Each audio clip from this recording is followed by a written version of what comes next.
Hey everyone, welcome to all. In the previous lecture, I told you about the past of the astrologer and how he came to the city. I also explained to you how he befooled his clients.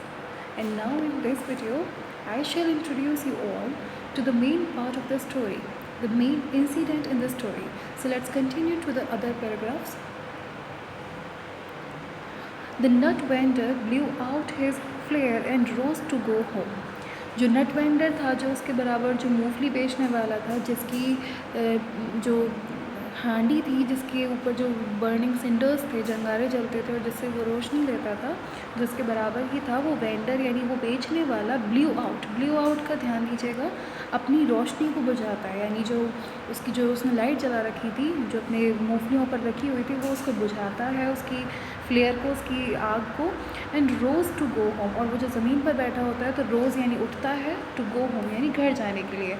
आप समझ चुके होंगे भाई, शाम का time है, bundle up करना है चीज़ों को, घर जाना होता है। This was a signal for the astrologer to bundle up too, और ये जो है वो सिग्नल था, सिग्नल एक आप समझिएगा होंगे, ये सिग्नल था एस्ट्रोलॉजर के लिए टू बंडल अप टू, कि उसको भी क्या करना चाहिए, शाम हो चुकी है, अपना जो सामान जो है बंडल अप करना है यानी बांधना चाहिए। Since it left him in darkness except for a little shaft of green light which strayed in front somewhere and touched the ground before him. तो भाई ये इंडिकेशन था उसके लिए कि भाई एस्ट्रोलॉजर को भी अपना सामान जो है वो बंडल अप करना है, क्योंकि since it left him in darkness, क्योंकि ये जो जगह थी, जब वो नट वेंडर हट गया तो उसको डार्कनेस में छोड़ दिया, क्योंकि भाई उसके पास खुद की कोई लाइट नहीं थी, तो उसको डार्कनेस में छोड़ दिया, सिवाय किसके, एक्सेप्ट का मतलब सिवाय फॉर लिटिल यानी कि छोटी सी शेफ्ट, यानी कि सामने तिरछी पड़ती हुई ग्रीन कलर की शेफ्ट यानी लाइट के अलावा वहाँ पर अंधेरा ही अंधेरा था। और वो भी लाइट कैसी थी, which straight in from somewhere, straight का मतलब कहीं से आ रही थी, कहीं से इधर उधर से भटकती हुई सी वो लाइट आ रही थी। And touch the ground before him, और उसके जहाँ वो बैठा था उसके सामान बिछाने से आगे की जो जगह थी, ग्राउंड यानी जो जगह थी, उसको टच कर रही थी, यानी वहाँ पर पड़ रही थी, उसके सामान पर भी नहीं पड़ रही थी।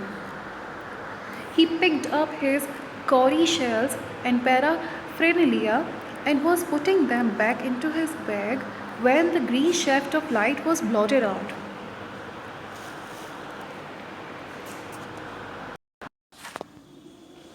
So he picked up his cowrie shells, वो अपनी कौड़ी जो होती है उसके पास, वो उनको उठाता है। एंड पैराफ्रेनेलिया का स्टूडेंट्स मीनिंग होता है साज सामान। तो जो उसने अपनी एस्ट्रोलॉजी के लिए साज सामान सजा कर रखा था, तो वो उन सबको क्या करता है, and was putting them back into his bag when the green shaft of light was blotted out. और अचानक से वो क्या करने लगता है, अपनी सारी जो चीज़ें होती हैं उनको बैग में वापस रखने लगता है। When the green shaft of light was blotted out, और तभी एक समय आता है कि जो उसके सामने जो पड़ती हुई हरे कलर की शेफ्ट थी यानी लाइट थी, वो क्या हो जाती है, ब्लॉटेड आउट हो जाती है, यानी बुझ जाती है। ही लुकड अप, उसने ऊपर देखा, एंड सॉ अ मैन, उसने किसको देखा, एक मैन को देखा, एक आदमी को देखा, स्टैंडिंग बिफोर हिम, कि उसके सामने खड़ा हुआ है। He sensed a possible client and said, sensed कर लेना, वेल सेंस करने का मतलब होता है स्टूडेंट्स, जैसे डॉग्स होते हैं जनरली वो अपनी नाक से सेंस करके यानी सूंघ के इंसान का पता लगाते हैं, लेकिन क्योंकि ये सेंस्ड वर्ड यहाँ पे इंसान के लिए यूज़ हुआ है, तो यहाँ पे सेंस का मतलब होता है अनुमान लगाना। ठीक है, हमने किसी चीज़ का अनुमान लगा लिया। तो he sensed a possible client and said, उसको पता लगा कि शायद उसका कोई क्लाइंट है, कोई कस्टमर है, और उससे कहता है, you look so careworn, it will do you good to sit down for a while and chat with me. तो एस्ट्रोलॉजर उस स्ट्रेंजर से कहता है, अब यहाँ पे हम दो नाम से डिनोट करेंगे स्टोरी को, एक तो एस्ट्रोलॉजर है उसमें, और दूसरा कौन है, स्ट्रेंजर है जो उसके सामने आता है और जिससे वो ये सब बातें कहता है। तो उस स्ट्रेंजर से कहता है astrologer, you look so care का मतलब होता है स्टूडेंट्स थोड़ा सा थका हुआ होना, या जैसे किसी कोई तलाश कर रहा हो तो उस टाइम पे इंसान थक जाता है, वैसे ही।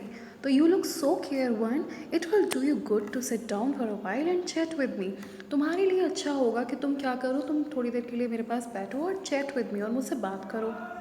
क्योंकि भाई एस्ट्रोलॉजर को जाते जाते भी अपने पैसों का दिख रहा था कि काश वो क्या कर ले, थोड़ा सा पैसा बना ले। The other grumbled some reply vaguely, जो अदर था, जो सामने वाला था, स्ट्रेंजर था, ग्रम्बल्ड का मतलब होता है स्टूडेंट्स थोड़ा सा बड़बड़ाना। ठीक है, और वेगली का मतलब होता है जैसे इंसान थोड़ा अस्पष्ट तरीके से, तो वो अपने मुंह में ही क्या करता है, वो जो सामने वाला स्ट्रेंजर है वो कुछ कुछ मना करने के लिए कहता है कि नहीं नहीं मुझे नहीं कराना, तो इस तरीके से वो मुँह ही मुँह में बोल जाता है, बड़बड़ा सा जाता है। The astrologer pressed his invitation, जो एस्ट्रोलॉजर था उसने अपने इन्विटेशन पे, जो उसने उसको इनवाइट किया था कि आओ मेरे पास बैठो और मैं तुम्हें कुछ आंसर्स दूंगा, उस इन्विटेशन को थोड़ा और प्रेस करता है, उस पर थोड़ा और दबाव बनाता है। Whereupon the other thrust his palm, whereupon यहाँ जहाँ पर मतलब इसके जो बदले में जो अदर यानी स्ट्रेंजर था उसने थ्रस्ट की, थ्रस्ट का मतलब एक तरीके से होता है धक्का मारना या आक्रमण करना, तो थ्रस्ट हिज पाम, पाम यानी हथेली, अंडर हिज नोज़, उसकी नोज़ के नीचे लगा दिया, ऐसे जब हम घूसा मारता है ना जिस तरीके से, तो मुक्के मारना, ऐसे उसकी नाक के नीचे लगा दिया, किसने, स्ट्रेंजर ने एस्ट्रोलॉजर के, सेइंग ये कहते हुए, you call your self an astrologer, तुम अपने आप को एस्ट्रोलॉजर कहते हो। द एस्ट्रोलॉजर फेल्ट चैलेंज्ड, यानी जो एस्ट्रोलॉजर था, ज्योतिषी था, उसने जो चैलेंज फील किया इस बात को कि भाई ये मुझसे ऐसे क्यों कह रहा है। सेड, वो कहता है, tilting the others palm towards the green shaft of light, जो उसकी पाम यानी अपनी नाक के पास से उठाकर उसकी हथेली को उस ग्रीन शेफ्ट पे जो पड़ रही थी लाइट उसकी तरफ ले जाता है। कौन किसकी ले जाता है, एस्ट्रोलॉजर, जो सामने स्ट्रेंजर था, तो उसका जो घूंसा बना हुआ था उसकी नाक के नीचे, उसके हाथ को उठा के जो हरी कलर की लाइट पड़ रही थी वहाँ पर उसकी पाम को, हथेली को ऐसे देखता है, ठीक है। अब वो आगे जिस तरीके से अपने अदर कस्टमर्स के साथ बातें करता है वैसे ही वो बात करना शुरू करता है और कुछ ही उसी तरीके के श्रूड गैस वर्क लगाता है, यानी फालतू के अनुमान लगाता है और कहता है, योर्स इज़ अ नेचर, ऐसे करके यहाँ पे एलिप्सिस लग रहा है ना स्टूडेंट्स, तो इसका मतलब है कि उसने कुछ शब्द कहे होंगे। तो इतनी ही देर में स्ट्रेंजर कहता है, ओ स्टॉप दैट, यानी कि ये सब बातें छोड़ो, ये सब सुना हुआ है। द अदर साइड, वो कहता है, tell me something worthwhile, कुछ ऐसा बताओ जो मेरे योग्य हो, यानी जो मेरे जैसा हो। आगे बढ़ते हैं students. Our friend felt piqued, तो आवर फ्रेंड यहाँ पे किसको बोला गया है, जो हमारे नरेटर है, जो हमारे आर के नारायण है, उन्होंने एस्ट्रोलॉजर को हमारा फ्रेंड, हमारा कौन, जो पढ़ने वाले, जो रीडर्स हैं, उनकी स्टोरी को पढ़ने वाले, उनको बोला, उनके लिए डिनोट किया कि आवर फ्रेंड फेल्ट पीक्ड, हमारा जो फ्रेंड था एस्ट्रोलॉजर वो कैसा लगा, पीक्ड हो गया, पीक्ड का मतलब थोड़ा चिड़चिड़ा सा महसूस करने लगा। अब उस पर वो भड़कते हुए कहता है, I charge only 3 pice per question, मैं पर क्वेश्चन के 3 पैसे लेता हूँ, and what you get ought to be good enough for your money, और इससे ज़्यादा तुम इस पैसे में क्या लोगे, और हो सकता है कि अगर मैंने तुम्हारे आंसर सही भी दे दिए तो तुम मुझे इससे ज़्यादा मनी भी दे दो। एट दिस, यानी इस पर, the other withdrew his arm, जो दूसरा था यानी स्ट्रेंजर जो था, इस बात पर अपनी आर्म को, जो उसने पकड़ रखी थी हथेली देखने के लिए, अपनी आर्म को विड्रू करता है यानी छुड़ाता है, झटकता है उसकी आर्म को एस्ट्रोलॉजर की। टुक आउट एन आना, और एक आना निकालता है अपनी पॉकेट से, and flung it out to him, और उसके ऊपर ऐसे फेंक के मारता है, सेइंग कहते हुए, I have some questions to ask, कि मेरे पास कुछ क्वेश्चंस हैं पूछने के लिए। If I prove you are bluffing, अगर मैंने ये प्रूव कर दिया कि तुम मुझे ब्लफिंग यानी पागल बना रहे हो, मूर्ख बना रहे हो, यू मस्ट रिटर्न दैट आना टू मी विद इंटरेस्ट, तुम्हें इस आने को, जो मैंने तुम्हें अभी फेंक के दिया है, इस आने को तुम ब्याज सहित मुझे लौटाओगे, अगर मैंने ये प्रूव कर दिया कि तुम मुझे पागल बना रहे हो। ठीक है, मेरे पास कई क्वेश्चंस हैं, मैं पूछता हूँ तुमसे, लेकिन अगर तुमने मुझे ब्लफ कर दिया, पागल बना दिया, तो मैं ये जान लूँगा कि तुम्हें मुझे ये जो पैसा है, तुम्हारी सज़ा ये होगी कि ये जो आना मैंने तुम्हें दिया है, तुम उसको किसके साथ लौटाओगे, इंटरेस्ट के साथ लौटाओगे। If you find my answers satisfactory, will you give me 5 rupees? No. और will you give 8 आनाज? अब इस पर भड़कते हुए एस्ट्रोलॉजर पूछता है, if you find my answer satisfactory, अगर तुमने मेरे आंसर्स को सेटिस्फैक्ट्री पाया, यानी तुम संतोष हो गए उसमें, मैंने तुम्हें संतोषी कर दिया उस टाइम पे कि मैंने तुम्हें आंसर अच्छे दे दिए, will you give me 5 rupees, क्या तुम मुझे 5 रुपये दोगे? नहीं ना। और विल यू गिव मी 8 आनाज, क्या तुम मुझे 8 आना दोगे? नहीं ना। आगे वो बढ़ता है, All right, provided you give me twice as much if you are wrong, said the stranger. अब stranger इस बात पे कहता है, ठीक है, all right, provided, provided जब word बीच में आता है स्टूडेंट्स, तो इसका मतलब होता है बशर्ते, मतलब शर्त ये होगी, तो वो कहते हैं, स्ट्रेंजर कहता है उससे कि ऑल राइट, ठीक है, बशर्ते you give me twice as much if you are wrong, बशर्ते कि अगर तुम गलत निकले तो तुम्हें जितना मैं दूंगा उसका तुम्हें ट्वाइस करना पड़ेगा, यानी दुगना मुझे देना पड़ेगा। सेड द स्ट्रेंजर, उस स्ट्रेंजर ने कह दिया। दिस पैक्ट, पैक्ट का मीनिंग होता है स्टूडेंट्स समझौता, यानी दो लोगों के बीच में क्या समझौता हुआ कि अगर है ना वो सही निकला एस्ट्रोलॉजर तो वो उसको 8 आने देगा, और वो कहता है स्ट्रेंजर कि अगर मैं सही निकला तो तुम मुझे कितने दोगे, मैंने जितना तुम्हें दिया है उसका डबल दोगे। तो the pact was accepted after a little further argument, थोड़े से आर्ग्यूमेंट के बाद ये जो पैक्ट है, समझौता है, वो एक्सेप्ट कर दिया गया। The astrologer sent up a prayer to heaven as the other lit a cheroot. तो स्टूडेंट्स, ये जो CHEROOT है, इसको हम शेरूट पढ़ेंगे। इसका प्रोनाउंसिएशन दिस प्रोनाउंस्ड एज शेरूट, ठीक है, जिसका होता है हिंदी में मीनिंग चिलम। जैसे कुछ लोग पीते हैं ना जो स्मोकिंग के आदी हो जाते हैं, उनके पास शेरूट टाइप की चीज़ होती है। तो the astrologer sent up a prayer to heaven, जो एस्ट्रोलॉजर था उसने जो एक, जैसे हम कहते हैं ना आँखों को ऊपर करके और है ना आँख बंद करके आँखों को हेवन की तरफ यानी आकाश की तरफ कुछ बुदबुदाते हैं, कुछ मंत्र पढ़ते हैं, ऐसे ही एस्ट्रोलॉजर ने ऐसे पढ़ना शुरू कर दिया। As the other lit a शेरूट, और दूसरा जो सामने उसके स्ट्रेंजर बैठा था उसने अपनी शेरूट यानी कि सिगार को जलाया, सिगार कह लीजिए, चिलम कह लीजिए, उसने जलाया। The astrologer caught a glimpse of his face, ओ अब तो कुछ अलग हो जाता है भाई। जो एस्ट्रोलॉजर होता है, कॉट यानी पकड़ लेता है, ग्लिम्स यानी झलक, ऑफ हिज फेस, उस स्ट्रेंजर की एक झलक पा लेता है। जब उसने कुछ तीली जलाई तो भाई उसकी शक्ल दिख गई, तो उसकी एक झलक मिल जाती है। Face by the match light, जब उसने मैच स्टिक जलाई तो उसकी रोशनी से उसकी झलक दिख जाती है। There was a pause as the cars hooted on the road, jutka drivers swore at their horses. Swore का मतलब होता है गलत शब्द कहना। तो जैसे ही उसने, बड़ा अजीब सा सीन होता है, समझिएगा स्टूडेंट्स, कि जैसे ही उसने स्ट्रेंजर ने उस इंसान को देखा, स्ट्रेंजर के फेस को देखा, तो वहाँ पे एक अजीब तरीके का पॉज यानी वो रुक जाता है। It means there is something wrong, कुछ गलत है वहाँ पे, वो रुक जाता है। जैसे उसी समय कार्स हूटेड, कार एकदम से हूट करने लगती हैं, कार हॉर्न बजाने लगती हैं उस रोड पर।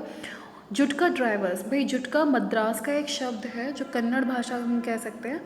तो जुटका ड्राइवर्स वो ड्राइवर्स होते हैं स्टूडेंट्स जो कि ये हॉर्स वाली जो ये गाड़ी होती है, बैलगाड़ी या कह लीजिए हॉर्स वाली जो गाड़ी होती है उसको क्या करते हैं, चलाते हैं। मद्रास में इनको जुटका यानी अपनी अपनी भाषा में बोला जाता है, ठीक है।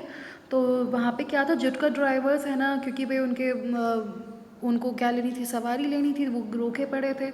तो अपने उसको हॉर्सेस को वो शोर कर रहे थे, गलत शब्द बोल रहे थे, और इतने में ही जो कार पीछे रुक जाती है तो वो हूट कर रही थी, सायरन दे रही थी। एंड द बैबल, बैबल का मतलब होता है जब सब लोग एक साथ बोले और समझ में कुछ भी ना आए, तो वो जो एक बैबल था, द क्राउड यानी क्राउड का, भीड़ का, agitated the semi darkness of the park, उस अंधेरे पार्क में एजिटेटेड यानी बहुत ही तेज़ी से सुनाई दे रहा था। The other sat down sucking his cheroot, और वो जो दूसरा सामने स्ट्रेंजर था वो बैठ गया और अपनी शेरूट को पीने लगा। पफिंग आउट यानी बाहर धुआं निकालता। सेट देयर ब्रेथलेसली यानी कि बिना किसी प्रॉब्लम के बहुत ही आराम से वहाँ पे उसी ज़मीन पर बैठ जाता है। The astrologer felt very uncomfortable, इसका मतलब है कि उसका, एस्ट्रोलॉजर का उस स्ट्रेंजर से कोई ना कोई ताल्लुकात है, तो वो बड़ा अनकम्फर्टेबल हो जाता है, उसको थोड़ी परेशानी लगती है। अब उस पर एस्ट्रोलॉजर कहता है take your own anna back, ये लो अपना पैसा लो, I am not use to such challenges, यानी उसको कुछ गलत लगा इसलिए उसने क्या किया, उसके पैसा लौटाया और बोलता है नहीं मेरे को नहीं करना, मैं ऐसे चैलेंजेस का आदी नहीं हूँ। It is late for me today, आज के लिए मेरा टाइम हो चुका है। He made preparations to bundle up, उसने है ना तैयारी शुरू कर दी, यानी जल्दी जल्दी सामान रखने लगा अपने बैग में, बंडल अप की तैयारी कर दी उठने की वहाँ से। The other held his wrist and set, दूसरा यानी जो सामने वाला था व्यक्ति, स्ट्रेंजर था, उसने उसकी रिस्ट को, कलाई को क्या कर लिया, पकड़ लिया, हेल्ड कर लिया, होल्ड की सेकंड फॉर्म है, पकड़ लिया। एंड सेड, और वो कहता है, you can't get out of it now, यानी तुम अब इससे बाहर नहीं जा सकते। You dragged me in while I was passing, तुमने मुझे ड्रैग किया, मतलब तुमने मुझे यहाँ पे खींचा अपने पास, तुमने मुझे बुलाया था बीच में, मैं तो गुजर रहा था यहाँ से। द एस्ट्रोलॉजर शिवर्ड हिज ग्रिप, उसने जिस तरीके से पकड़ रखा था, तो जो एस्ट्रोलॉजर था वो शिवर्ड यानी कि कांपने लगा। And his voice shook and became faint, और उसकी जो वॉइस थी, आवाज़ थी, वो कैसी हो गई, शुक यानी कांपने लगी, और बिकेम फेंट, फेंट का मतलब होता है थोड़ा बेहोशी में आ गई। Leave me today, I will speak to you tomorrow, astrologer कहता है, नहीं नहीं मुझे आज के लिए छोड़ो, मैं तुमसे कल बात करूँगा। The other thrust his palm to his face and said, अब फिर जो दूसरा वाला था सामने स्ट्रेंजर, वो उसी तरह से मुक्का बनाता है और उसके पाम के नीचे यानी उसके फेस के नीचे रख देता है अपनी मुट्ठी और कहता है, challenge is challenge, go on, यानी कि आगे बढ़ो, चैलेंज चैलेंज है, मेरे को बताना शुरू करो। The astrologer proceeded with his throat drying up, और एस्ट्रोलॉजर अपने सूखे गले से, इसका मतलब कि वो डर रहा था उस व्यक्ति से, तो ड्राइंग अप यानी उसका जो गला था वो सूख रहा था। देयर इज़ अ वुमन, अब वो इस तरीके से अपना पूछना शुरू करता है कि क्या तुम्हारे डिस्टेंट में कोई वुमेन थी, इस तरीके से वो बातें करना शुरू कर देता है। तो आगे अगली वीडियो में हम जानेंगे कि क्या वो उसके बारे में सही बता पाता है या नहीं। सो आज के लिए इतना, थैंक यू ऑल।